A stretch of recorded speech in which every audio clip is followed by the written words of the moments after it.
हम खास तौर पे भारत जोड़ो यात्रा को लेकर के सरकार का और भाजपा का क्या रवैया रहा है उस पर बात करेंगे। मैं सबसे पहले आपको ये कहना चाहता हूं कि आप सब लोगों ने देखा है शुरू से ही, जब से इस यात्रा का अनाउंसमेंट हुआ है, जब से इस यात्रा की घोषणा हुई है, खास करके भाजपा ने इस यात्रा पर चौतरफा हमला करना शुरू कर दिया। इसके अलग अलग बिंदु हैं। सबसे पहला हमला यह बोल करके किया गया कि भारत तो जुड़ा हुआ है, क्या जोड़ने के लिए निकले हैं। भारत जो है दुनिया की सबसे बड़ी अर्थव्यवस्था बन चुका है। मोदी जी के नेतृत्व में हम लोग जो है दोबारा विश्व गुरु बन चुके हैं। भारत लगातार जो है विकास कर रहा है। तो ऐसी कौन सी जरूरत आन पड़ी है कि आपको भारत जोड़ने की जरूरत है। आप लोगों ने यह सवाल कहीं ना कहीं सुना होगा, देखा होगा, आपके व्हाट्सएप पे आया होगा, आपने जो है अपने टीवी चैनल पे जो है बीजेपी जब बोलती है इसको तो इसको चलाया होगा। और चर्चाओं में भी भाजपा के लोग बार बार ये बोलना शुरू किए कि भारत तो जुड़ा हुआ है, तो क्या जोड़ने के लिए निकले हैं, इसकी जरूरत क्या है। तो मैं एक काउंटर सवाल आज उनका जो ये हमला था उसका करना चाहता हूं कि भारत जब जुड़ा हुआ है और भारत जोड़ो यात्रा की कोई प्रासंगिकता ही नहीं है आपके नजर में, तो आप इसकी चर्चा क्यों कर रहे हैं। हेल्थ मिनिस्टर इतना इंपॉर्टेंट पोस्ट होता है, उनको क्या जरूरत है इंक बर्बाद करने की, पेपर बर्बाद करने की, भारत जोड़ो यात्रा को लेकर के लेटर लिखने की। जिसकी जरूरत ही नहीं है उनके नजर में, उसकी चर्चा वो क्यों कर रहे हैं। पहला प्रश्न उनसे पूछा जाना चाहिए। हम ये समझते हैं कि देश जुड़ा हुआ है जमीनी तौर पर, भौगोलिक तौर पर, देश जुड़ा रहे भावनात्मक तौर पर भी, क्योंकि देश हमेशा देश के लोगों से बनता है। लोगों को हटा करके कोई देश नहीं होता है। देश के लिए लोग भी जरूरी होते हैं, जमीन भी जरूरी होती है, और देश की संप्रभुता, उसकी आजादी भी जरूरी होती है। हमारे पास संप्रभुता है और उसी संप्रभुता के आधार पर जो है हम अपनी सीमाओं को लेकर के, सुरक्षा को लेकर के सरकार से सवाल पूछते हैं कि हमारी संप्रभुता अक्षुण्ण रहे। देश हमारा जमीन से जुड़ा हुआ है, लेकिन देश के लोग भी जुड़े रहे ना। जब इस देश के लोगों को उनके पहचान के आधार पर बांटा जाता है, उनके अंदर भेदभाव पैदा किया जाता है, एक के खिलाफ जब दूसरे को खड़ा किया जाता है, तो देशवासियों को आपस में तोड़ने की कोशिश की जाती है। और देश अगर भावनात्मक रूप से नहीं जुड़ा रहेगा तो आप जमीन से भी बहुत देर तक जोड़ के नहीं रख पाएंगे।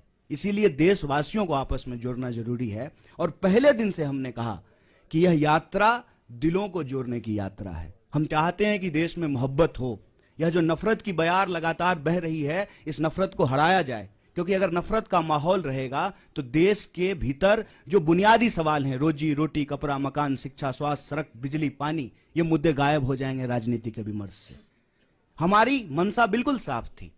तो जो लोग ये पूछ रहे थे उनको ये समझना था, ये सवाल खुद से पूछना था कि क्या जब इस देश में भर्ती घोटाला होता है, भर्तियां नहीं होती हैं, जब किसी इंसान के साथ सरेआम मारपीट होती है, महिलाओं के साथ बलात्कार होता है, तो आपकी भावना नहीं टूटती है, नौजवानों के सपने नहीं टूटते हैं। उसी भावनाओं को जोड़ने के लिए, उसी सपने को जोड़ने के लिए यात्रा है। तो पहला हमला उन्होंने ये किया कि भारत जोड़ो यात्रा की जरूरत क्या है। दूसरा हमला जब यात्रा शुरू हुई तब उन्होंने दूसरा हमला किया, और ये बड़े शर्म की बात है और बड़ी सोचने की बात है। हमारे बीच में भी मेंबर ऑफ पार्लियामेंट बैठे हुए हैं, इलेक्टेड रिप्रेजेंटेटिव्स हैं। इलेक्टेड रिप्रेजेंटेटिव की एक जिम्मेवारी होती है कि वो जब भी बोले तो सोच समझ करके बोलें, ताकि हम भी उनको फॉलो करें, हम भी उनसे सीखें। और मैं तो कहता हूं कि आज अगर नेताओं की बात पे भरोसा करके कोई स्टूडेंट उसको सच मान ले और परीक्षा में वही लिख दे तो वो फेल हो जाएगा, क्योंकि वो इतना झूठ बोलते हैं, इतना गलत बोलते हैं। आप याद कीजिए, दूसरा हमला हुआ जिस दिन यात्रा शुरू हुई, देश के मंत्री के द्वारा, चुने हुए रिप्रेजेंटेटिव के द्वारा झूठ बोला गया कि राहुल जी जो है विवेकानंद जी की मूर्ति पे नहीं गए थे। तो दूसरा हमला उन्होंने किया कि यात्रा जब शुरू हो गई है तो उसको बदनाम करने का। और यहीं पे यह बात रुकी नहीं, फिर बात आ गई जूते पर, फिर बात आ गई फीते पर, फिर बात आ गई टी शर्ट पर, फिर बात आ गई दाढ़ी पर, फिर बात आ गई महिलाओं पर। और यहां पर भी वो रुके नहीं, माने नहीं, हर दिन कुछ ना कुछ निकालना शुरू किए। और जब हकीकत में कुछ नहीं मिला तो जो उनका तीसरा हमला था, जो उनका डर्टी ट्रिक डिपार्टमेंट जो करता है कि किसी का सर किसी के जो है सर के ऊपर लगा दो, किसी का आवाज कहीं पे चिपका दो, यात्रा को लेकर के नकली वीडियो बनाना शुरू किए। यात्रा जब आगे चली जाती है तो पीछे सड़क खाली ही होगी, यात्रा आगे बढ़ गई है तो उस खाली सड़क का वीडियो बना करके दिखाते हैं, कोई है ही नहीं। अरे भाई, जब कोई है ही नहीं, कोई लोग यात्रा में आ ही नहीं रहा है, तो क्यों आपको अभी जो है प्रोटोकॉल की याद पड़ी है? कोरोना प्रोटोकॉल की जरूरत क्यों है? क्योंकि आप तो यही दिखा रहे हैं वीडियो बना बना करके कि कोई यात्रा में आ ही नहीं रहा है। जब कोई यात्रा में आ ही नहीं रहा है तो क्या पेड़ को मास्क पहना दें कि सड़क जो है लपेट करके कंधे पर रख दें राहुल जी के कि नहीं नहीं आप आगे बढ़ गए, सड़क को पीछे कैसे छोड़ दिए हैं, इसको भी लपेट करके कंधे पर ले जाइए। वीडियो, नकली वीडियो, कभी जो है तबलीगी जमात तो कभी कुछ नकली वीडियो बना रहे हैं।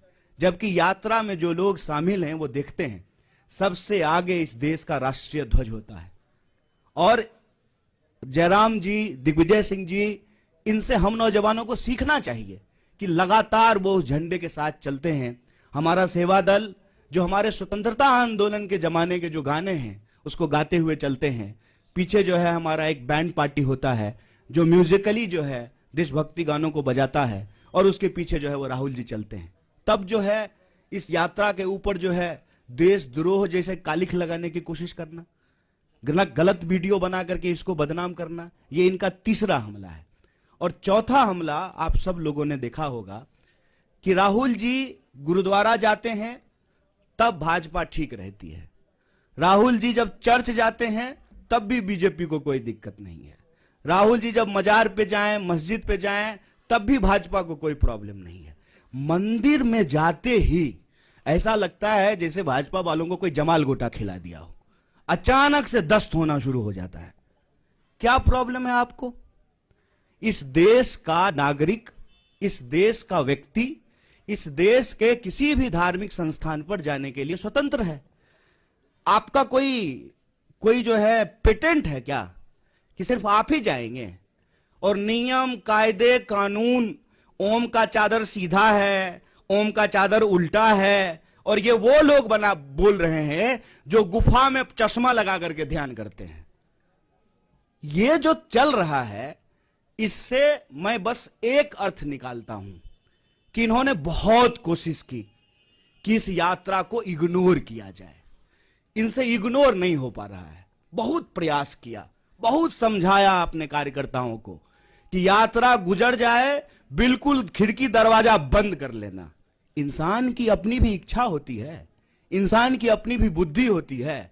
लोग खिड़की दरवाजा बंद कर लिए लेकिन छत पे चले गए भाजपा ऑफिस के और वहां से जो है यात्रा को हेलो हाय करना शुरू कर दिया। क्या करेंगे? क्योंकि यह यात्रा जिन सवालों को लेकर के चल रही है ना, वो कांग्रेस के सवाल नहीं है, वो देश के सवाल हैं। ये यात्रा इसलिए है कि इस देश में दिहाड़ी मजदूर आत्महत्या कर रहे हैं, रिपोर्ट उठा करके देख लीजिए। यह यात्रा इसलिए है कि इस देश के नौजवानों के सपने टूट रहे हैं। अब किसान के साथ साथ नौजवान भी आत्महत्या करने पर विवश हैं।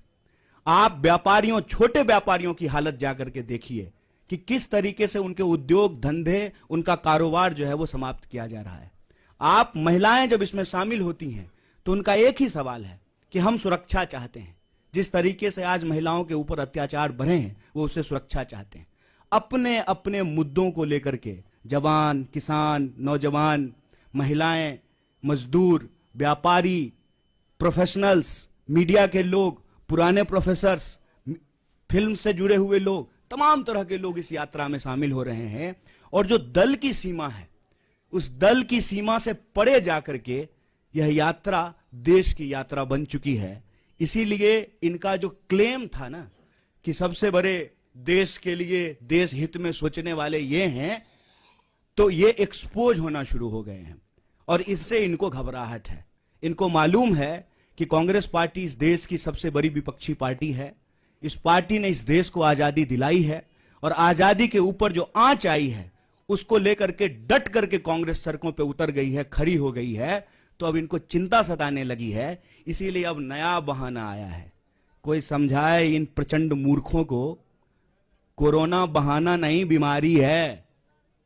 ये ऐसा नहीं है कि स्कूल जाने का मन नहीं है तो बच्चा नहीं करता है, मम्मी दांत में दर्द हो रहा है।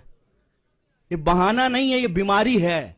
और इस बीमारी को लेकर के राहुल जी इस देश के पहले नेता हैं जो सरकार को सबसे पहले चिट्ठी लिखे थे। और ये वो लोग सवाल पूछ रहे हैं। मुझे तो कभी लगता है कि कुछ स्पेशल रिलेशन है बीजेपी का कोरोना से। उसकी रैली में नहीं जाता है, दूसरी की रैली में चला जाता है।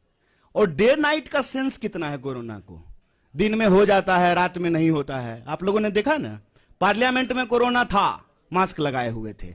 शादी में जाते जाते कोरोना चला गया, छुट्टी पे चला जाता है, आराम करता है। ये मजाक बना दिए हैं। हम बार बार कह रहे हैं, शुरू से लेकर के आज तक कोरोना को लेकर के हमारी पार्टी गंभीर है। और जो साइंटिफिक प्रोटोकॉल होगा वो सबके लिए होगा। ऐसा तो नहीं है कि बीजेपी के लिए नहीं होगा और कांग्रेस के लिए होगा। ऐसा तो नहीं है कि दूसरे आयोजन होंगे, ये आयोजन नहीं होगा, वो सबके लिए होगा। तो उस पे जो है हम उसको फॉलो करेंगे, जैसे पहले फॉलो किया था। और सरकार को भी बताएंगे जहां सरकार गलती करेगी। और जनता के सवाल को लेकर के जो ये यात्रा है, रोजी रोटी, कपड़ा, मकान, शिक्षा, स्वास्थ्य, सड़क, बिजली, पानी के जो सवाल हैं, ये यात्रा भी चलेगी। इनको जितना दम लगाना है लगा लें। ये इग्नोर करके देख लिए, बदनाम करके देख लिए, मंदिर क्यों जाते हैं, मस्जिद क्यों जाते हैं, टी शर्ट कौन सा पहन लिया है, ओम का चादर सीधा है कि उल्टा है, इन्होंने सब कुछ कर लिया। लेकिन यात्रा देखते देखते, हेलीकॉप्टर से नहीं, ट्रेन से भी नहीं, पैदल चल करके, पांव से यात्रा कन्याकुमारी से दिल्ली पहुंच गई। और दिल्ली जब पहुंच गई है ना, तो दिल्ली की तख्त जो है इनको हिलती हुई नजर आ रही है। तो एक बार और रिमाइंड करा देते हैं उनको, जो पहले भी कहते थे, इस यात्रा का उद्देश्य इलेक्शन नहीं, इमोशन है।